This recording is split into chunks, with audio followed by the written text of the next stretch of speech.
বর্ণাঢ্য আয়োজনে পালিত হচ্ছে নারী জাগরণের অগ্রদূত বেগম রোকেয়া দিবস। সকালে বেগম রোকেয়া বিশ্ববিদ্যালয়ে জাতীয় পতাকা উত্তোলন ও পায়রা উড়িয়ে দিবসটির উদ্বোধন করা হয়। পরে বেগম রোকেয়ার প্রতিকৃতিতে ফুল দিয়ে শ্রদ্ধা শেষে শোভাযাত্রা বের করা হয়।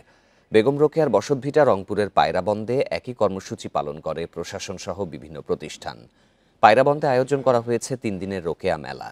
লক্ষ্মীপুরে নারী কন্যার সুরক্ষা করি, সহিংসতামুক্ত দেশ গড়ি এই প্রতিপাদ্যকে সামনে রেখে আন্তর্জাতিক নারী নির্যাতন প্রতিরোধ ও বেগম রোকেয়া দিবস পালিত হয়েছে। খাগড়াছড়িতে দিবসটি উপলক্ষে ৪ নারীকে জয়িতা সংবর্ধনা দেয়া হয়। এছাড়া রাজবাড়ী, কুয়াকাটা, নড়াইল, গোপালগঞ্জ, নোয়াখালী ও হবিগঞ্জে বিভিন্ন কর্মসূচির আয়োজন করা হয়।